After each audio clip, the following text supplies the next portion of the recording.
show reaching beyond the limitations of our minds and beliefs into a world of inspiration and empowerment where the impossible is possible.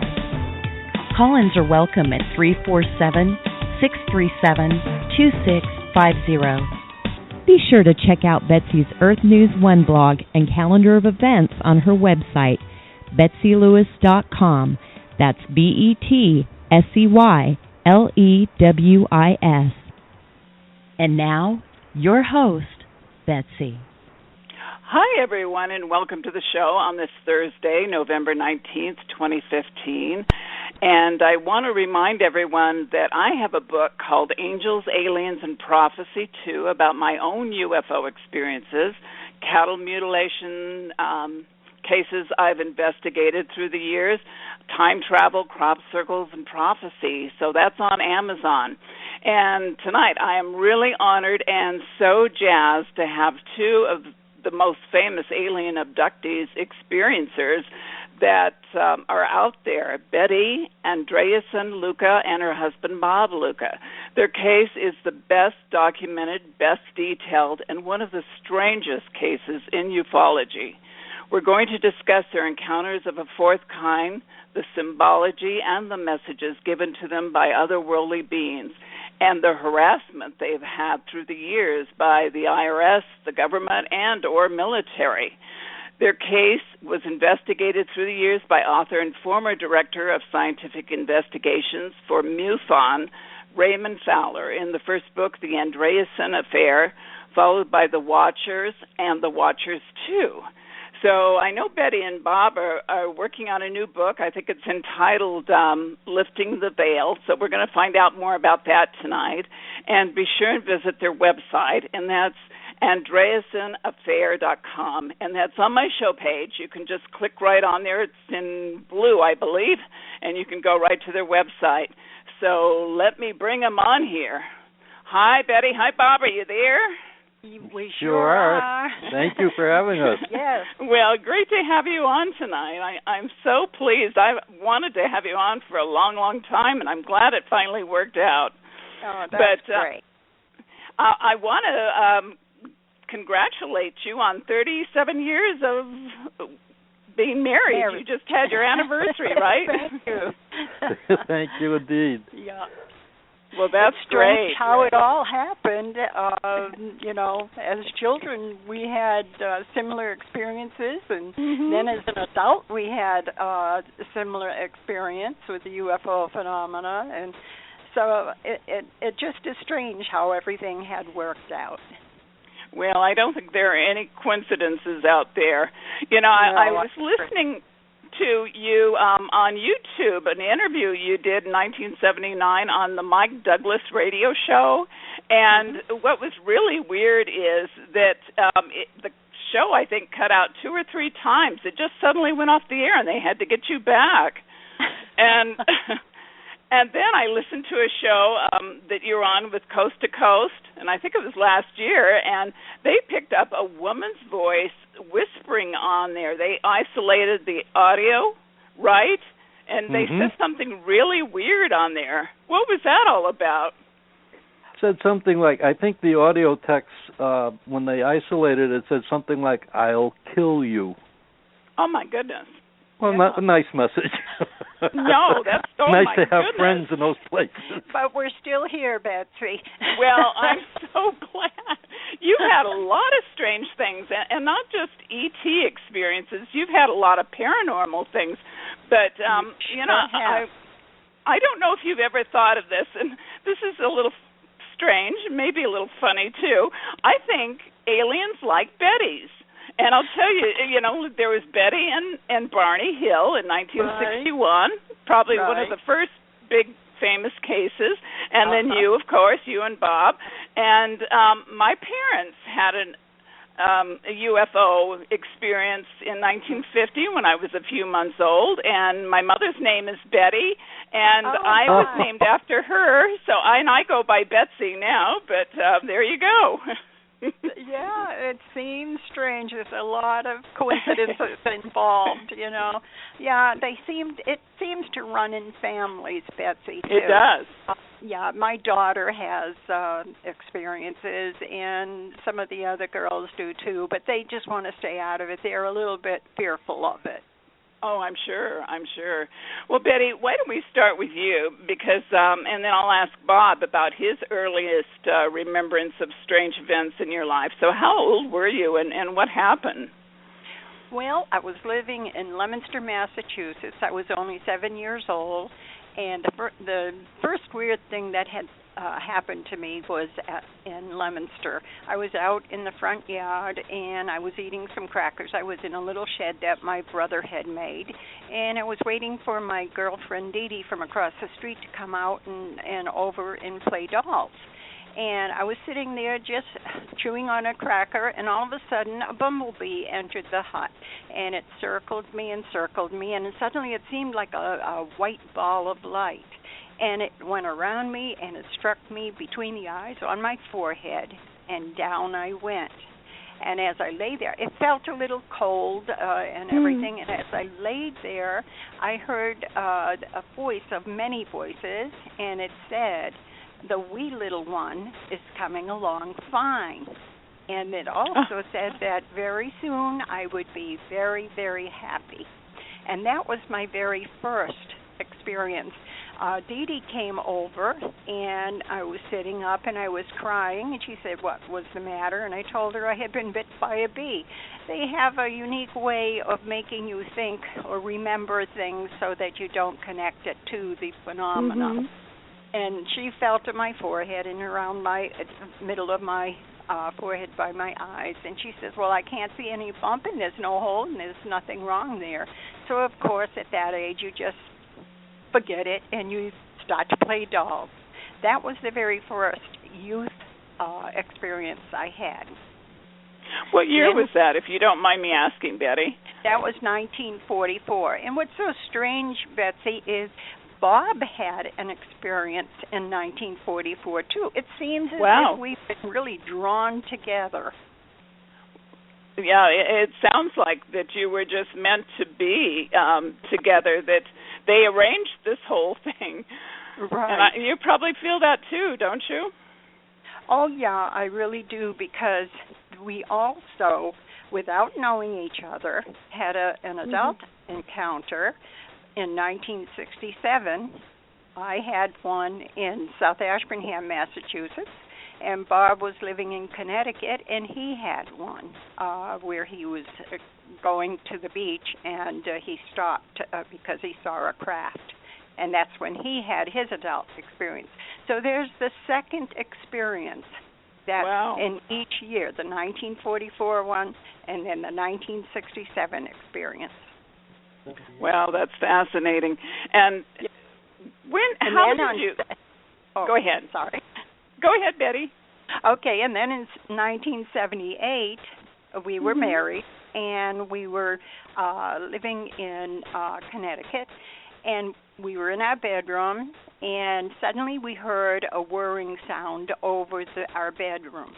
And the children were in the other room, and we were getting ready for bed. Bob was taking off his socks. I was in the small bathroom brushing my teeth, and I happened to turn because I heard the whirring sound. What was so strange is all of a sudden I saw Bob come out of his body. He was like on the floor taking off his socks or shoes, and he lifted out of his body and ran over to me and put his hands on the edge of the doorway and looked at me. And at that particular point, Betsey, we were taken up. I grabbed hold of him. He grabbed hold of me. We went right up through the roof. I started to see different colors. There was blue, purple, and then golden color. And as we got further up, we started to pull apart. And I was pulled one way, he was pulled another. And it was at that particular time in 1978, I had a strange experience where I was taken aboard a huge craft, and I was turned into a light person. and there were other light beings there. It had no features, except we were all bright light. Our bodies, in our head and arms and hands, just bright golden light. At that time, I happened to look down. We were on like a moving threshold, and I happened to look down, and I saw 3 tables below, bright, big lights hanging in midair, and there were some of the gray beings surrounding the tables, and I could see there were covers over 3 people. Wow. And it kind of bothered me at that time because I didn't realize what and who it was exactly. And so after Betty, that, I was just going to ask you, and so you saw 3 human beings that were maybe being experimented on. Is that what you thought, or? Yes, that is what I think it was. Yeah. Mm-hmm. Go ahead. But actually, Betsey, I think it was our 3 daughters. Oh my goodness. That's what I believed it was, and it Wow. was verified for Bob because he was taken in a different area. 2 white elders with white robes on, white hair, light skin, had directed him in a different direction, and he was taken into a different room. Where I was taken in through another area where the experience was so weird. What happened is we had to there were other beings of light there, and we had to lay against the edge of a banister. It had a metal pad on the top with blinking lights, and I could see there was a colored ribbon of light, wide ribbon of light that fell downward to a lower cavity of the craft. And I laid back, and they did too, and we all just toppled over to the ribbon of light, and we rolled down as a ball of light down the ribbon of light. I know it sounds peculiar and wow, strange, but it's what happened. And I'm sitting there, I'm just a ball of light, and I see their balls of light. All of a sudden, we turned back into our form, and we were sitting there in a strange position. I've tried to draw all the experience because it's almost impossible for people to understand exactly what I'm talking about. It's too hard to explain every bit of it. But at that time, then the other beings and myself were taken into another room, and we were given these objects to hold. They were like playthings, I guess, and we had to toss these objects at each other, and each one had to try and grab them, and there was quite a few of us. And there was one there that had a different type of machine it was holding. It had 2 points on both ends, and it was up to that being to try to capture all the objects it possibly could while they're floating in air. And the person that was without an object had to rush over. There was this long cylinder of fiery light and beams of circular bands around it, and the person that did not have an object had to go there and stand on the beam, one of the round circular beams, until the next one also lost an object, and it went on and on until we were all standing there, and there was only the being that was holding that strange apparatus in his hand. And he took it and he tossed it toward the wall, and it was a door sort of, and as he tossed it, it went right through and the door opened. And at that point, we all came down off of those round beams of light and moved out of that door. And as we did, we turned back into our own form. I was in my nightgown still, and other people were coming out, and those people that were golden people were then, there were different races, different people from different lands. And there were the tall elders, and they escorted each one of us to these doors. And at that point, I was supposed to go through the door, and that's evidently when I was brought back. But meanwhile, Bob was taken into another room, and he had some really strong experience that had happened when he was there with the elders. Well, Betty, let me ask you this. Tell us a little bit more about the elders and the Greys, and how tall are the elders? And they all look alike, don't they? Aren't they all male? Did you all feel they were male? And how about the Greys? Tell us a little bit about these two beings. Right. The elders were very tall. They wore white robes. They had white hair. And the ones that I saw had blue eyes, pale skin, very pale skin. But they looked not like normal human beings, but very tall. I don't know if you'd say about 8 feet or more. I couldn't really judge, but they were very, very tall. And I had experiences with them at times. And then the gray beings, they had the very large heads with gray skin, big, black, scary eyes, and they had 3 fingers on their hands, wore boots, and they looked like, regular big boots that astronauts use, and were in a suit. At one time they were in blue suits, other times they were in white and gray, and then even one was in brown at one time. Did they all look like they were cloned? Yes, they did, but they were different sized. Some were small, some were about 5 feet tall. I think that most of the Greys, taller Greys, were about 5 feet or 5.5 feet tall. That's as tall as they were. But did the elders look like they were cloned too? Were they all the same looking? They did look very much the same. Wow. And it had a peaceful feeling in their face. I don't know why, but I felt at peace around them. Wow, that is so interesting. Now, did you have conscious memories of all these things going on, or did a lot of this come out when you were regressed through hypnosis? Well, a lot of the information came out when I was regressed, but what happened is the hypnotist in the very beginning left me open. And I would be doing my housework, and all of a sudden it would flash back, and I'd remember what happened.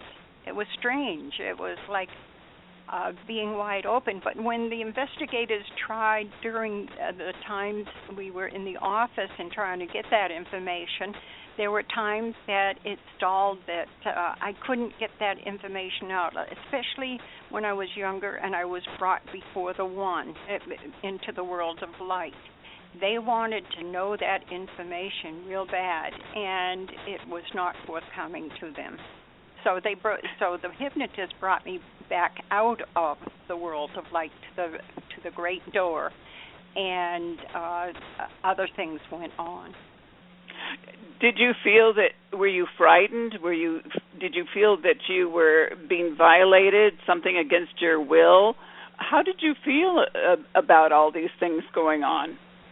I just felt it was extremely odd and strange. But the first experience, when I stood before a bird that was holding back the light, after that particular time, there was a huge bright light that was to the side, and it called my name twice. And it asked me, Betty, you have seen and you have heard. You understand. And I was frightened at that time, especially when I'm always having to go before the One. I'm wondering, why am I being taken before the One? And at that particular time, I started to cry, and I says, no, I don't understand. I don't even know why I'm here. And the words that were spoken to me were, I have chosen you to show the world. And that in itself is fearful, because I don't know exactly yet as what it is I'm supposed to do. However, I've had a lot of different things shown to me, and even had visions and also some prophetic dreams that are leading to something. And in the new book, Bob and I are writing the last experience I had with the One. Some of that information will be in there. Oh, great. Well, tell us, what is the One? Betty, I'm sorry. it was more personal when I was brought before the one at this time. So the thing is, that's one of the secrets. A lot of people have wanted to know who the one is and was. And now I believe I do know, but that is in the book. So I we'll leave it for the book then. So tell us a little bit more about this giant phoenix. Now, did you feel it was a phoenix bird that you were looking at? And well, there was some symbology around it, right? Yeah, but it looked like an eagle with its wings down. It was huge, and its wings were out and down, and I could see the little feathers, like in the inner part of the wings as it was stretched out. The feathers were moving, little feathers. It seemed almost as if each feather was alive. Wow. I know it sounds strange, but that's what it felt like. And in back of the huge eagle, I thought it was an eagle, but the investigators and Ray Fowler thought it was the phoenix bird. Phoenix bird, yeah. What happened after. But see, there was bright light going on when I stood before it, and all of a sudden I was very warm because there were sparks floating all over the place, and the two beings had left me there, so I was right up in front where it was happening with this huge eagle was and holding back the light. And it got hotter and hotter, and I think what happened is I passed out because what I recall next was a huge heap of gray ash, and a gray worm came out of that ash. And it was after that the voice spoke to me and said, "You have seen and you have heard, you understand." So evidently there's something more that I have to understand about what I went through. Betty, that's really interesting because there's so many legends of the phoenix bird, and of course it actually inflames itself, consumes itself in fire and is reduced to ashes, and then from the ashes grows a new phoenix. And I'm sure you know that story, but did you know the story at the time when you had this experience? No, I didn't. No, but see, I definitely told the investigators. Well, I don't know exactly what the phoenix head looked like or about the phoenix, but what I saw, Betsey, it looked like a huge eagle, the head of an eagle. Yeah. It's strange, too, because just recently, just 2 days ago, I was out on the deck, and I was sitting there by myself, and all of a sudden, this huge eagle came toward the house, and it circled me twice overhead. I could see even the shadow you could see, and then it flew down into the woods. And I came in all excited and telling Bob it was bigger than any eagle, Wow. Yeah, and I'm wondering now, what is that trying to tell me? To circle me twice. That's so interesting. I want to bring Bob on now so that he can tell us a little bit about his incredible experiences. I think they started at 5 years old, didn't it, Bob? Exactly. It was during the war, 1944. My dad was overseas during World War II, and my mom and I were living with my grandmother. And I was in the backyard on a swing set that my uncles had built for me. And even as a young child, I saw a light in the sky that I knew was unusual. And this light got closer and closer, and it literally stopped in midair above and to the left of me. And when it did, a very thin beam of light came out, almost like laser light, but probably the thickness of a pencil lead.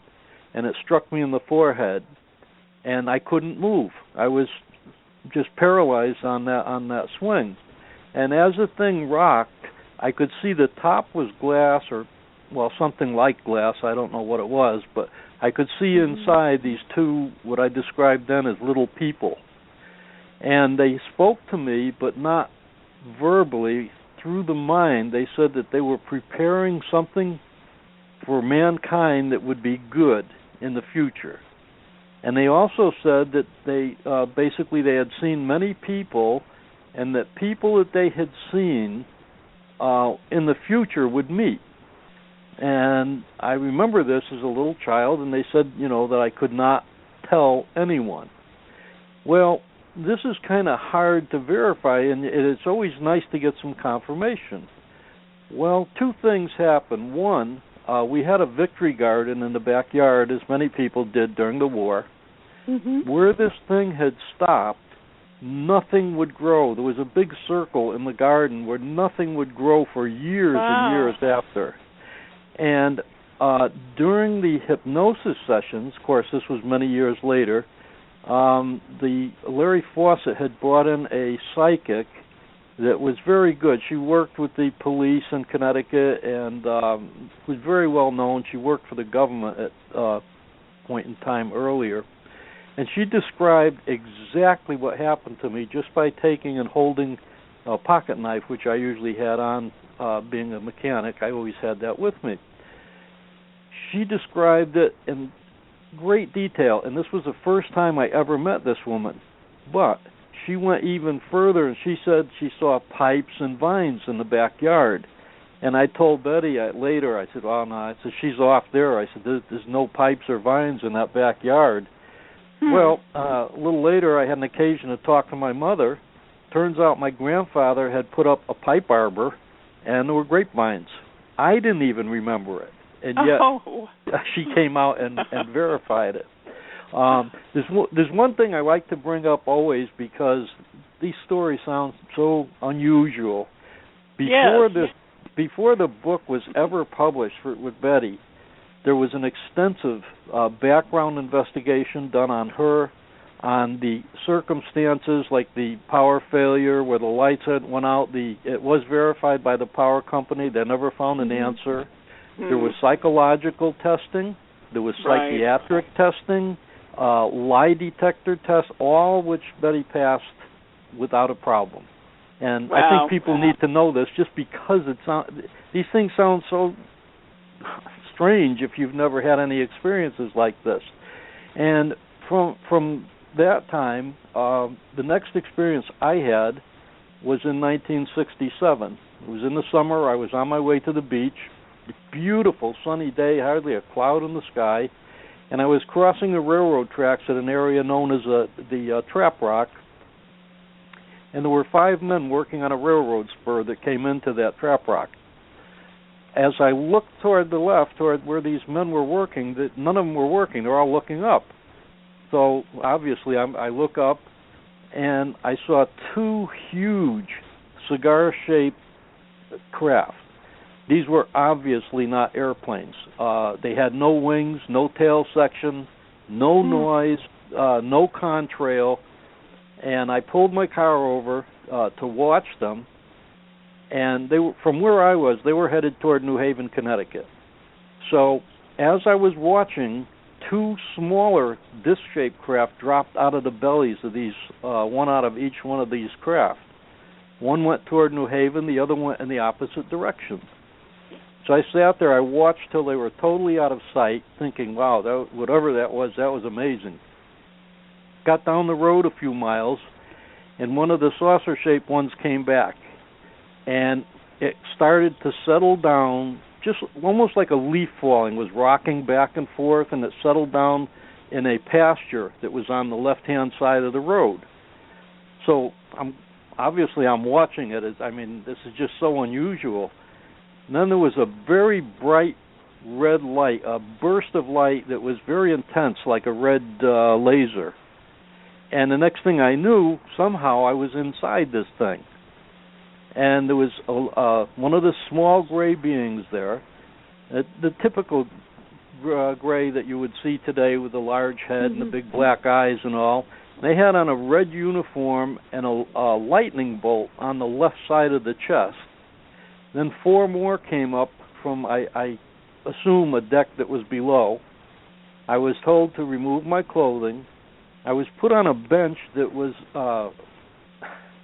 I can only liken it to maybe plexiglass, but it it felt softer than plexiglass, but you could see through it. And I was given what I consider to be a physical examination. They took scrapings of my skin, my nails, they moved my joints and all. While I was on this table, I could basically move my eyes and my head a little bit, and everything else, even though there were no restraints, it was just like I was glued to this table. So they did their physical, they extracted some sperm from me, and not in a pleasurable way, and then I was scanned by something like a modern X-ray machine. It came out of the wall, or the ceiling actually, and it went back and forth over my body several times, and it emitted light, sparkles, almost like a sparkler, as it went back and forth over me. And it was a pinkish white light. And then the thing folded back in the wall. At that point, apparently they were done with me, and I was returned to my car. Now, my conscious memory ended with the flash of red light. So it's about 11 o'clock in the morning. I'm headed to the beach, which should have taken me about 30 to 40 minutes. I get to the beach, and I'm hungry. I had a camp trailer on the shoreline, and I was quite hungry. And I was surprised when I got there. It was almost 3 o'clock. And I never knew for years until hypnosis where this time had gone to. But the first experience in 1944 was the beginning of a trip that I would take to meet Betty in 1977. It just all fell in. That's amazing. The part that really surprised myself, in 1977, I had a friend that wanted to look elsewhere for work other than the state of Connecticut. And I had this camp trailer, and he said, Bob, how about taking a trip with me? He says, I want to look for work elsewhere and whatnot. He says, I'm thinking of relocating. So I said, okay. Now, at this time, I was always a hard-working guy.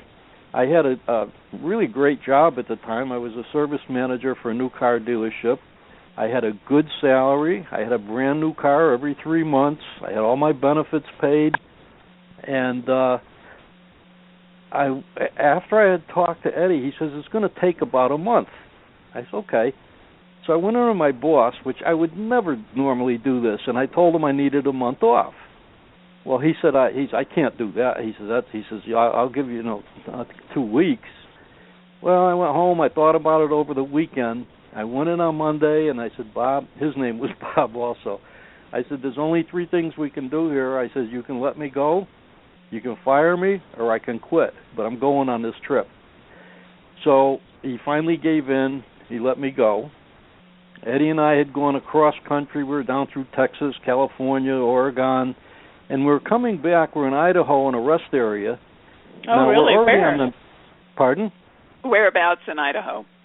I don't remember exactly right now, but we were at a rest area, and we decided on the spur of the moment to go to Florida. Now, this is thousands of miles out of our way to go, to Connecticut, where we were going back to. We got to Florida. Eddie said, I have a sister-in-law down here. We went to her place, pulled our camp trailer up on her property, and the second night we were there, she was talking about a woman she worked with that had a UFO experience. And I said, wow, I'd love to talk to her, because I never talked to anyone other than my parents and my best friend who was a police officer. I never told anyone, because in 1967, I was fearful that I'd get sent to a psychiatrist or an asylum or something like that. Oh, sure. So I went down to talk to Betty. I figured, here's somebody that will listen and understand. Well, she wouldn't talk to me because Ray Fowler had warned her about, reporters, because he was working on the book at the time. And she gave me a hard time. I finally convinced her, I said, look, I'm not a reporter. How about lunch tomorrow? And so finally she agreed to have lunch with me. And from that day forth, I've been buying her lunch just about every day. So, Bob. looking back, if I'd have known all it would have led to, with the phenomena and with the government and all, I might have had some second thoughts about taking her out for that lunch. I'll tell you that. I know. I was going to ask you, do you regret making this story public? I don't know. You've gone through so much. No, you know what? I really think it's something that needs to be done, and especially because of the harsh treatment that we got from the government. The government does not want this stuff out. They don't want people knowing that there is an alien presence on this earth. They don't want people knowing that there is very advanced technology that could be available to the public that isn't. And that technology could do a lot of things for us. It could eliminate the need for oil. It could clean our atmosphere. It could help with our health concerns. Sure. But the people that are in, the way I look at it, the reason that they are so bent on keeping the secret is because it boils down to three things: money, power, and control. Right. And that's it. If beings were made themselves known and started dispersing this stuff to the public, their power, money, and so forth would be gone. Just like poor Nikola Tesla, when he tried to give the world free electricity, look what they did to the poor guy. Oh, I know. He was just trying to give something beneficial to mankind. So the money that the government spent over years that they had us under surveillance is just unbelievable. They used the IRS against us. They used the FBI, the military, the Department of Defense. I don't know of any other people that have had. We had our computer was hacked by the United States Navy Space Weapons Division and the Army within 48 hours of each other. And you because have proof I have of that, don't you, Bob? I have proof of it from my security software. I have a letter from the Department of Defense, the Army Inspector General, admitting it was their computers. But here's the thing. I have filed on the FBI, on the Army, on the Navy, on the National Security Agency. Every single one of these agencies claim they have no information on us. That is impossible. The FBI showed up at my job. One night, Betty and I got up early in the morning. We were living in Connecticut, and it was a freezing cold winter night. But neither of us are crazy about cold weather. Yeah, so, I can relate. Right. We went out, hooked up the little camp trailer, and headed off for Florida without telling anybody. That was on a Saturday or early Sunday morning, actually. And by Wednesday, 2 FBI agents showed up at my job, and they questioned my coworkers and my supervisors, wanting to know where we were. Now, they actually made these statements publicly, my coworkers, and an article that was written by Connecticut Magazine. And yet, when we got back, they told us this, and Betty and I went to the FBI, to the federal building in New Haven, Connecticut, and we asked them, what do you want? And they gave us the standard, we can neither confirm nor deny that anyone was at your place. It's baloney.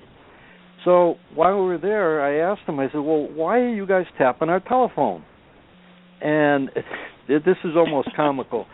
He said, well, we usually get blamed for it. He said, but in your case, it's Air Force intelligence.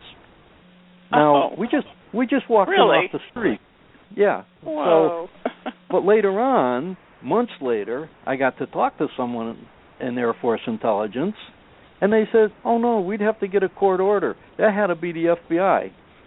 So, as you see, you don't get very far with government. Right. They had military helicopters, Huey UH-1s and Sikorsky Blackhawks, started coming over our home in 1979, just before the book was done.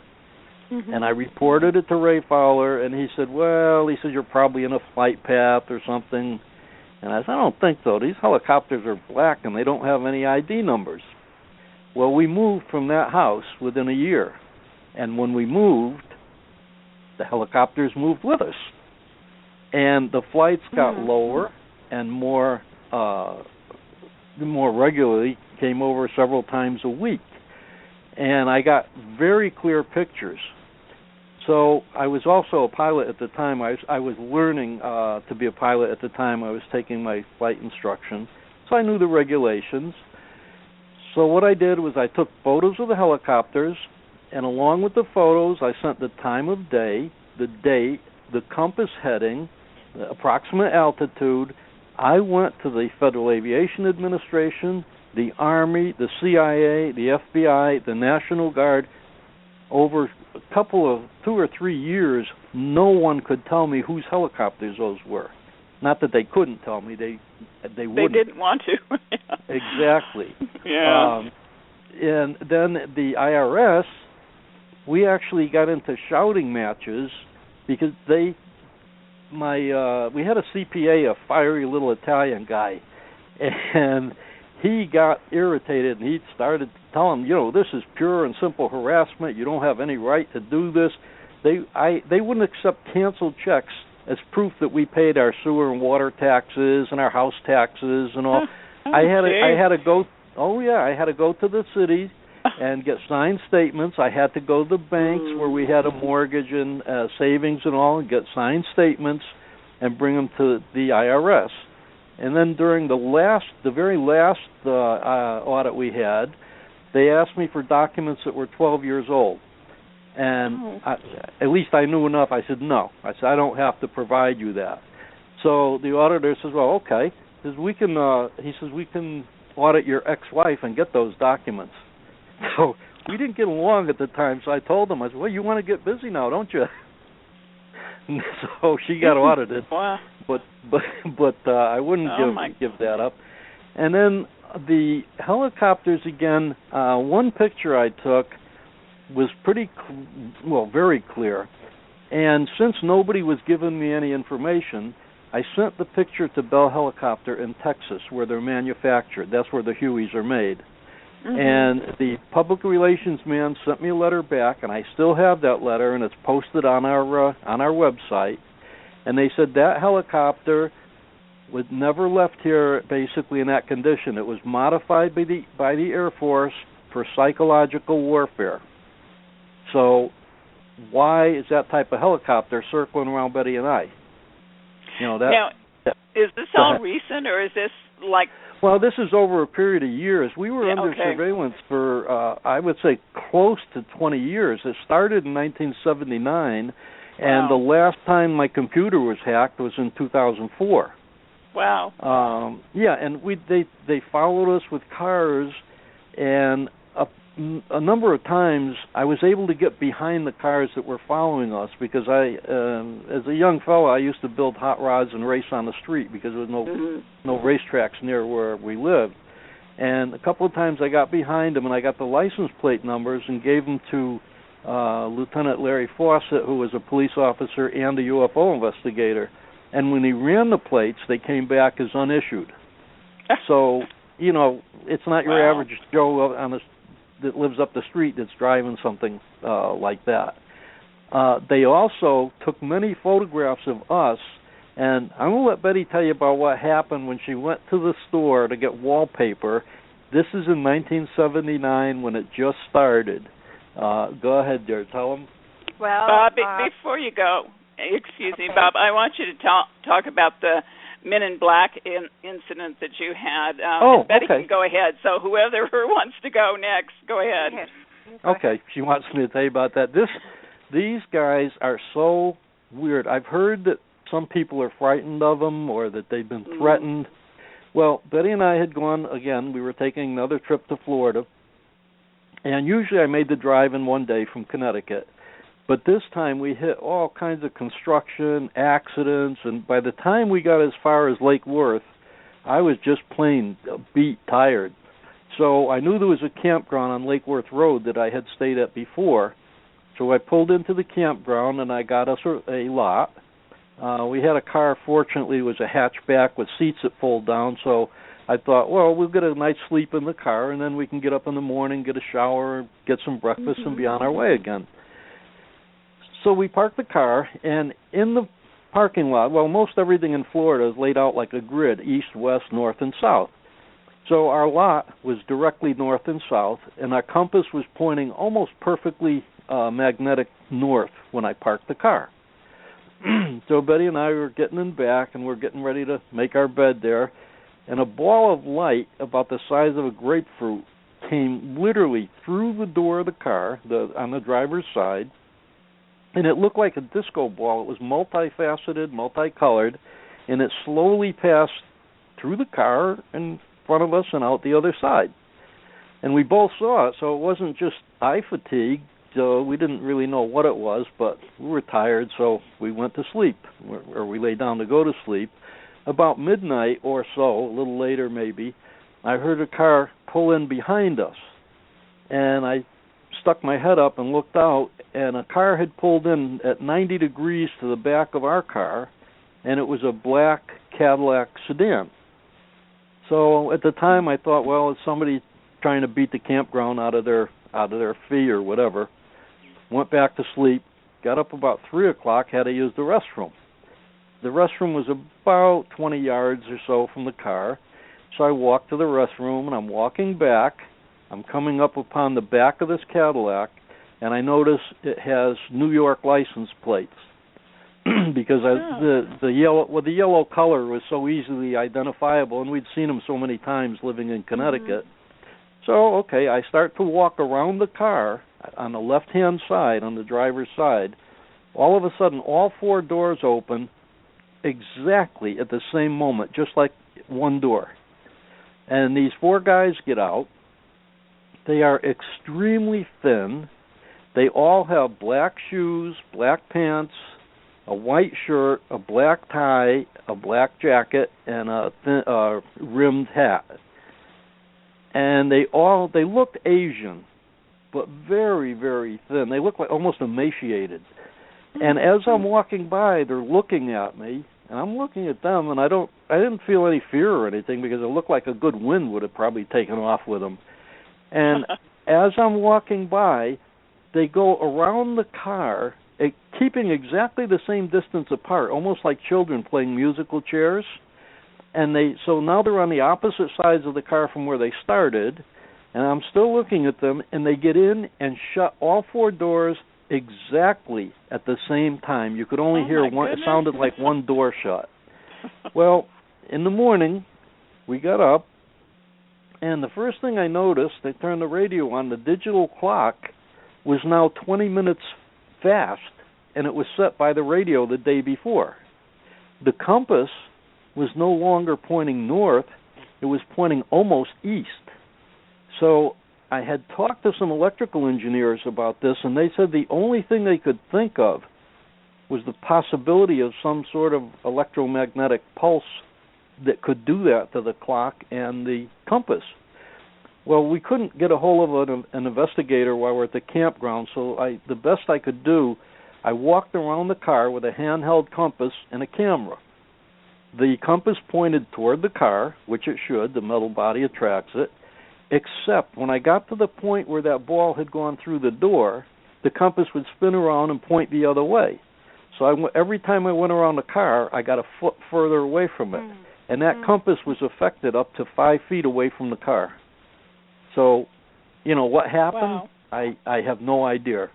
But that was our experience with the Men in Black. And as I said, I had felt no fear, and I just thought they were just silly, really. Oh, really?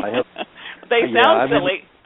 Yeah, we had talked to Nick Redfern, I guess, who's done a lot of investigation on the Men in Black, and he seems to think there's 2 types: some that are actual government agents, and these other ones that do goofy things like these guys. And I have no clue where they came from or if they're even real or whatever. I really couldn't tell you. They seem like they're robotic. Pardon? They almost seem robotic. Yeah, that's true. Did they to you? When they walked around the car, they were in step with each other. And like I said, when the doors opened, it was as one door. When the doors closed, there was one noise.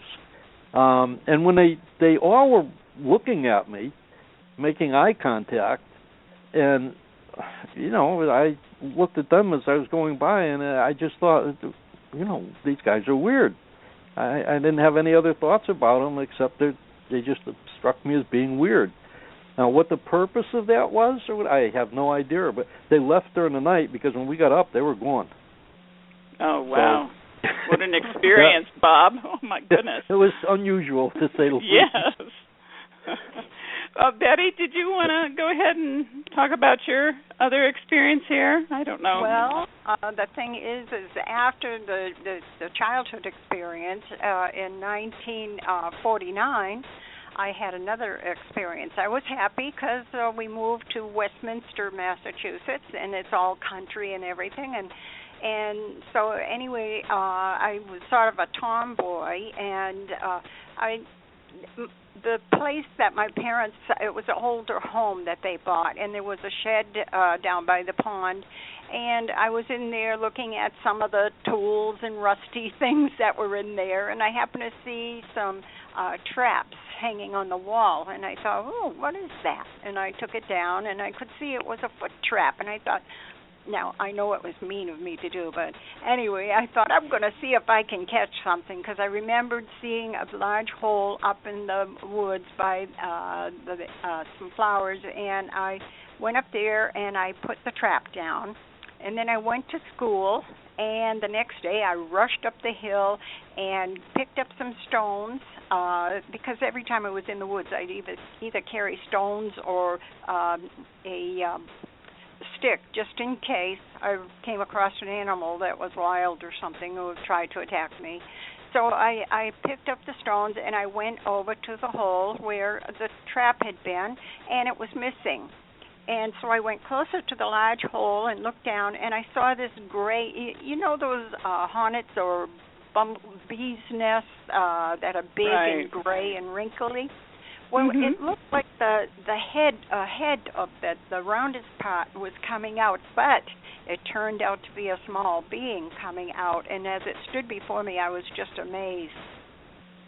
And as it stood there, I could see what it was dressed in and everything. It had the large gray head and had the black scary eyes, and it had on a brown suit, and it had a roundish or ovular thing on its chest with buttons.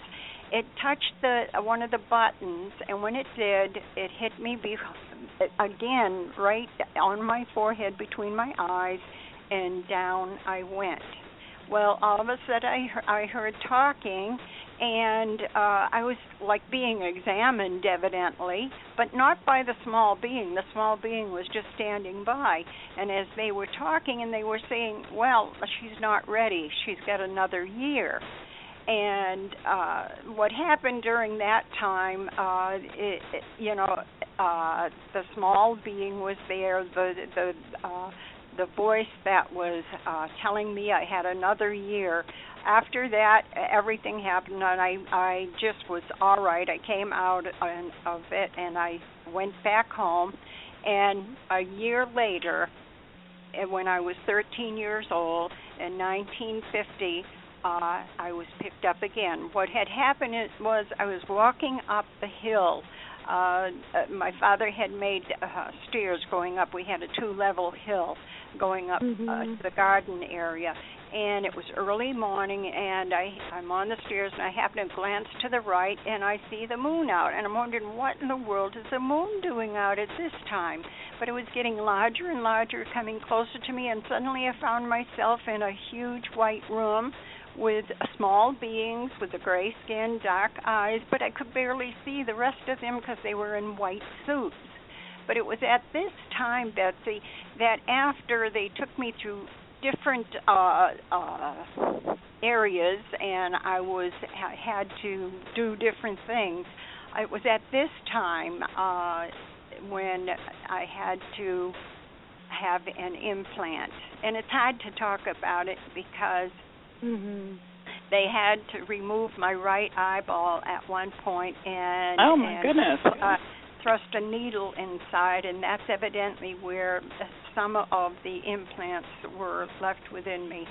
And of course, then as I grew older in 1967, when the experience happened in South Ashburnham, Massachusetts. My ex-husband, my husband at the time, was in the hospital. He had an accident, and so I have 7 children, and so my mother and father decided to come and stay with me so I could go and visit my husband and also help me out if I needed help. And we had finished supper and dishes were done, and we were sitting in the living room. The kids were watching the television, and all of a sudden the power went out. The television went off, and a reddish-orange light came flashing through the kitchen back pantry window, came into the living room. And when that happened, I thought it was, and I imagine my father must have thought too, that it was the fire department or police department. And so without me knowing it, he had rushed behind me and went out into the kitchen while I was trying to calm the kids down to make sure that they stayed sitting and not running around or trying to get outdoors to see what was happening. So what actually happened was my father had gone to the pantry area, and the pantry area had a half wall there and then a window, and then we had the smaller window where the red light was coming through. So he was standing at that the full window in the pantry area. He was actually the first one to see the beings coming down the hill, and he saw they were small beings, and they were in a hopping motion coming down the hill. And at that time, I came out into the kitchen, and as I reached the kitchen, all of a sudden, 5 beings entered my home, coming right through the wooden door and stood before me. Now, that at first was a little bit creepy and fearful, but immediately I started to feel peace because I thought of scripture that says, entertain the strangers, for it may be angels unaware. And I thought, I had to compete with my mind because of the fact being I had never seen angels like these, and they didn't have any wings like the pictures I had seen. And so, but then peace came over me, and the leader had spoken to me through my mind to ease me, and I thought they wanted food to eat, and so I went to the refrigerator, got some meat, went to the stove, started to cook it. A little bit of smoke rose up, and the leader jumped back, and all of a sudden I heard him speaking to me again through the mind. No, that isn't what they wanted. They needed knowledge tried by fire. Evidently, that was the food I thought it was. Right. And at that point, we moved into the living room, and there on the couch was my mother and the children in a state of suspended animation. And as we stood there, I reached down for the Bible, and I passed him the Bible, and when he held out his hand, I could see he had 3 fingers. It wasn't like a normal hand, but 3 fingers in the hand.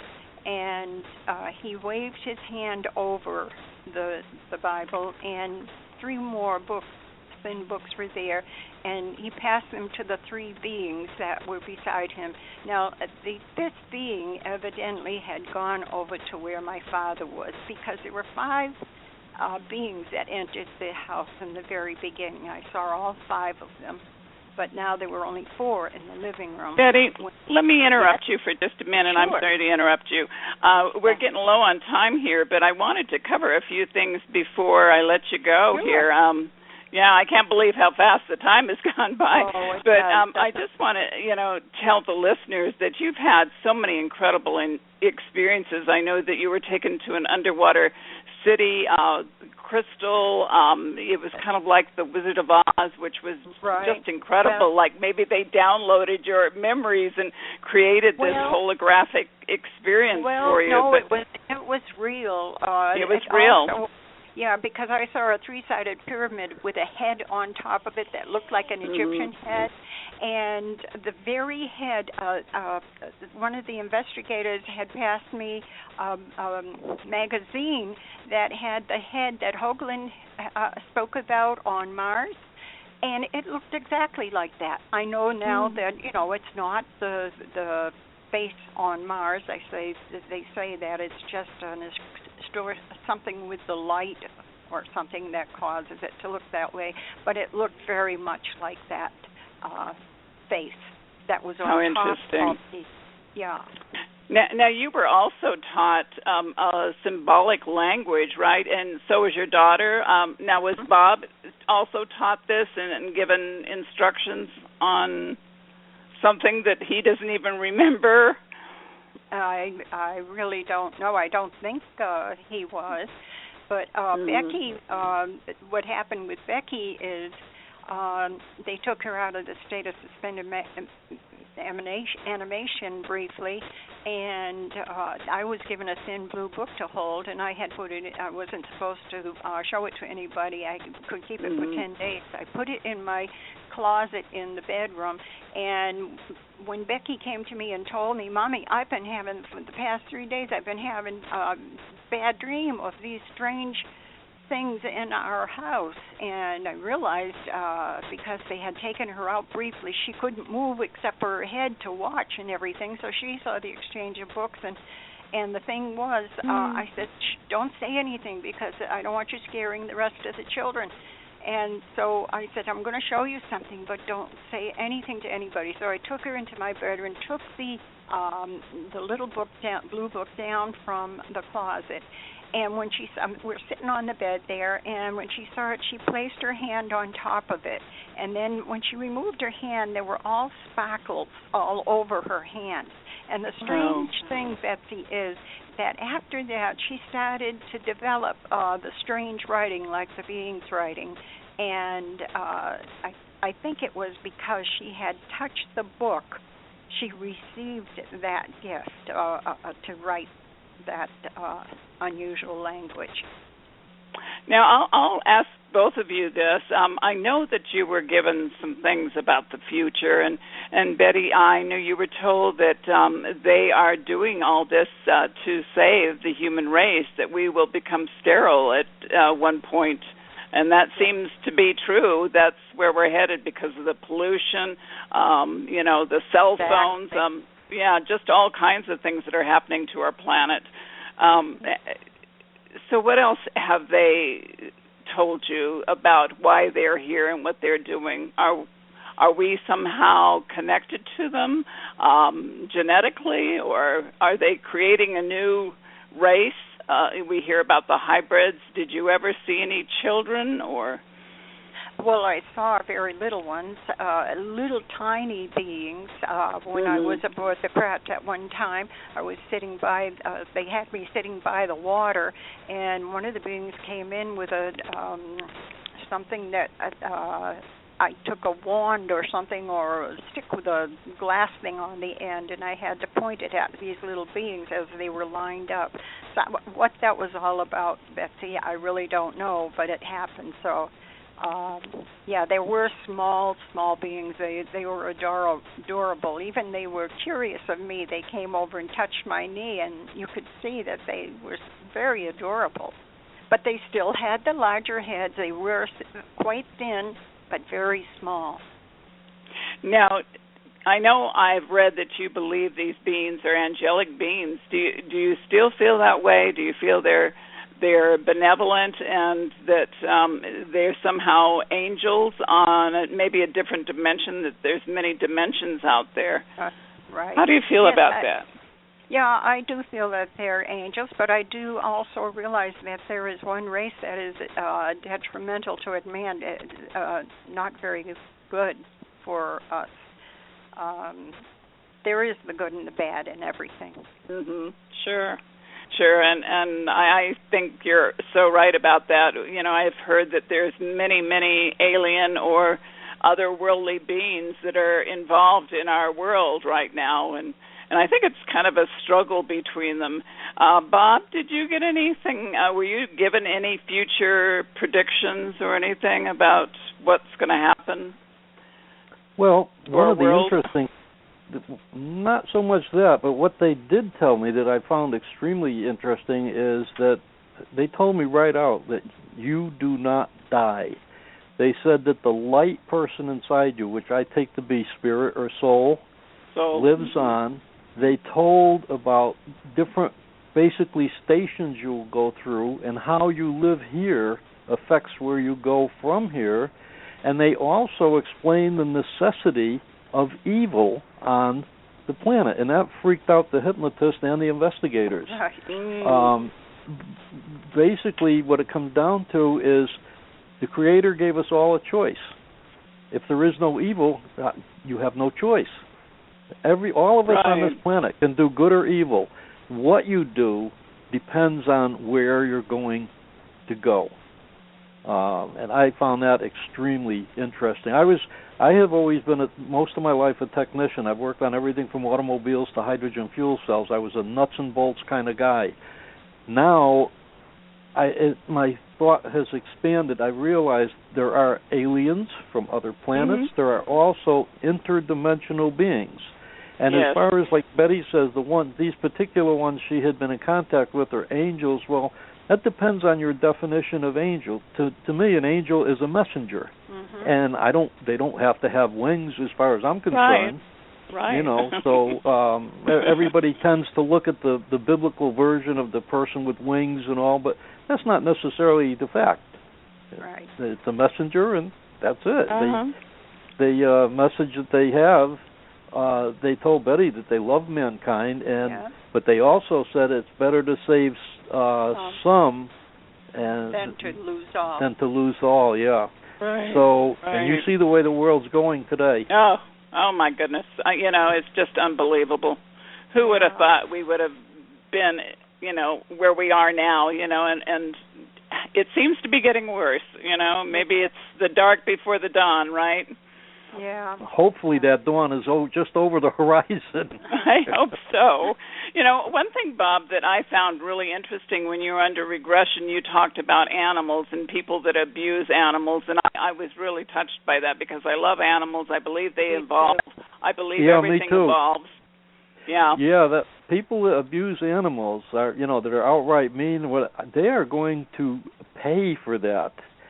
There's going to be some retribution, and the animals are more important than most people are aware of. At least that's what they told me. So, we'll I believe that. Oh, yeah, I do, too. I mean, animals give you unconditional love. Yes, they do. And to treat anything that gives you unconditional love, to treat it badly, I mean, that's just disgraceful. I think we're all... They have a right to live the way they do. Right. As God has formed them. Yes. Everything is alive and has a consciousness, and that's what I've been trying to teach, that we have to honor everything on this planet and know that it's alive, Mother Earth and everything. So I think that's great. And what you're saying, too, is absolutely the same thing. And what these aliens or otherworldly beings are trying to teach is, I hope people listen to that. It's they also so told me that the problem with mankind is that we're growing too fast technologically and too slow spiritually. Yeah. Unfortunately, probably too late. If you want to look back, I think the Native Americans had it a lot more correctly than we do. Yes. They respected the earth and everything that grew and was alive. Yeah, we have to go back to that. People today don't even respect each other. No, it's just gotten so crazy, and we're so glued to our technological, electronics and computers and cell phones. We don't even know there's another world out there. Yeah, well, there's a reason for that, because they figure if they keep you busy and happy and entertained, you're not going to pay much attention to what they are doing. Right. Absolutely. Well, listen, I want you to, I know you've got a book coming out, and hopefully we're going to see it in 2016. I know you're working on a publisher right now, and that's really exciting. I wish you the best on that. And, thank you so much. I'm really excited about it, and I want to thank you so much for coming on the show and just sharing. We're happy to be on your show. It's our pleasure, believe me. Thank you so much. And you want to give out your website and what they can find on your website? Oh, sure. The website is Andreassonaffair.com. And for people that are interested, Betty had many of her paintings and drawings and descriptions of the craft and government documents. All that is on the website. Oh, so great. And Betty You're an amazing artist. You are. You're just great. Those illustrations are just great. Oh, thank you. The reason I've done the pictures is to help the listener of what we've experienced to see what it is. It's impossible to tell every detail. Yeah. So It's much easier to look at a picture and say, "Oh, that's what she means." So one last question for both of you. Do you think there's ever going to be disclosure from our government, from our president, anybody, or are we just dreaming here? I don't think the government is going to be. I think there will be disclosure, and I think it's going to be forced, but I don't think it's going to come from our government in particular. Yeah, I agree. Well, listen, thank you so much, and I'd love to have you back on the show any time you'd love to come back. So I'll leave that open for you, and thank you again, and thank you, listeners, for joining the show. This concludes Rainbow Vision for tonight, and my next show is next Monday. It's going to be about angels, so it's right in line with what we've been talking about. So join me next Monday. Thank you, everybody. Bye-bye. Have a great evening. Okay, bye-bye now, Betsey. Bye-bye. Thanks so much. Bye-bye. God bless you, huh?